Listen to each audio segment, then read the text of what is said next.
Assalamualaikum warahmatullahi wabarakatuh. Sampurasun. Halo anak-anak, apa kabar kalian hari ini? Bertemu lagi kita di pembelajaran bahasa Sunda. Patepang deui sareng Bu Eli dina pengajaran bahasa Sunda. Dinten ieu urang bakal diajar deui bahasa Sunda. Ngalajengkeun pengajaran bahasa Sunda dinten kamari. Satu acana di kawitan mangga urang ngadoa mugia pengajaran dinten ieu aya mangpaatna. Urang ngadoanya bismillahirrahmanirrahim. Nah, saharus ngadoa beulah teu hilap ngemutan mugia hideung tetep semangat belajarna, tetep ngalaksanakeun tugas-tugasna, terus ngajaga kesehatanna. Hayu urang kawitan diajarna. Tujuan pengajaran dinten ayeuna nyaeta siswa dapat menyebutkan istilah sumber energi dan menerapkan rarangken tukangna jeung rarangken keun dina kalimah. Ieu urang kawitan diajarna. Tah, anu bakal diajarkeun dinten ieu nyaeta ngeunaan istilah sumber energi, terus rarangken tukangna sareng rarangken tukangkeun. Urang bakal diajar ngeunaan eta dinten ieu. Hayu urang kawitan diajarna. Rarangken tukangna nyaeta contohna dina kalimah nyaeta balukarna. Nah, dina bacaan ti payun aya kecap balukarna. Balukarna teh ngarupakeun kecap rundayan, kecap yang disambungkan ya, tina kecap balukar anu ditambahan ngangge rarangkenna. Jande rarangken teh nyaeta imbuhan atau akhiranna gitu. Pami dina bahasa Indonesia mah janten kecap balukar ditambahanna jadi balukarna. Nah, nu tadina balukar teh nyaeta kecap pagawean, jantena kecap barang pami tos ditambihan ku na gitu. Janten rarangken teh nyaeta akhiran. Rarangken tukang teh akhiran pami dina bahasa Indonesia mah. Pami kamari kan awalan. Nah, ayeuna mah rarangken tukang mah akhiran. Contohna tadi tina kecap balukarna.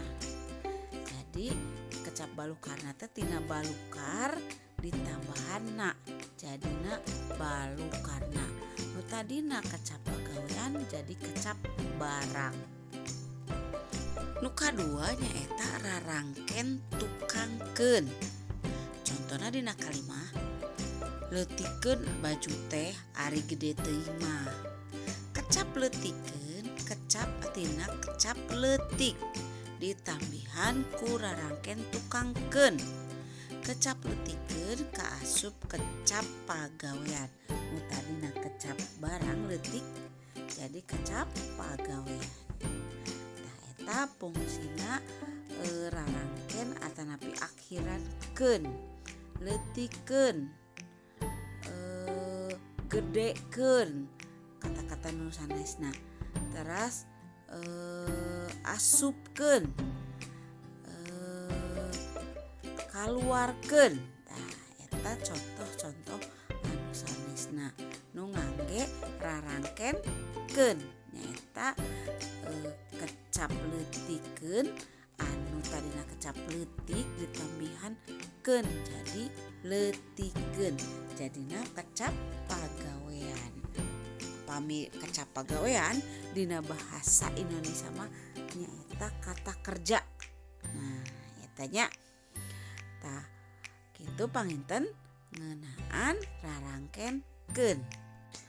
Tah, saatus urang diajar ngeunaan rarangken na sareng rarangken keun, rarangken tukang keun sareng rarangken tukangna. Ayeuna aya contoh-contoh istilah sumber energi.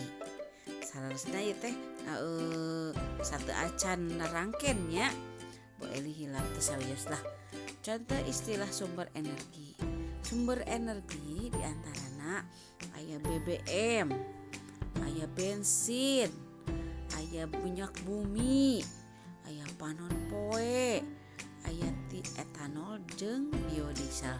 Ta eta teh istilah-istilah dina sumber energi. Nu sanesna ku hidup pilari deui nya. Contoh-contohna seueur dina bacaan atanapi dina karangan-karangan. Tah, urang tadi atos diajar ngeunaan rarangken tukangkeun, rarangken tukangna, terus tadi urang atos diajar ngeunaan contona sumber energi. Pangajaran dinten ieu sakitu heula panginten. Teras tugasna nyeta halaman 30 dugi ka 31 nomor 2. Tulis jawabannya hungkul dina buku, disalin dina buku tulis. Teras dipotokeun ka Bu Eli. Tinggal contoh-contohna nya. Bu Eli ku Bu Eli diantos ya. Pamugi hidup tiasa ngerjakeun tugasna. Gampil da? Contohna ieu grundayan rarangken tukangna na atanapikeun berarti dina ieu kecapna leutikeun berarti rarangken tukangna keun. Teras kecap asalna leutik. Balukarna berarti rarangken na tukangna na kecap asalna balukar. Terus aya tadi asupkeun kecap asalna etana keun kecap asalna asup kitu nya. Gampil eta mah. Nah, dijawabna dina buku tulis jawaban hungkulnya. Nah, sakitu heula panginten pangajaran dinten ieu. Pamugi pangajaran dinten ieu aya mangpaatna.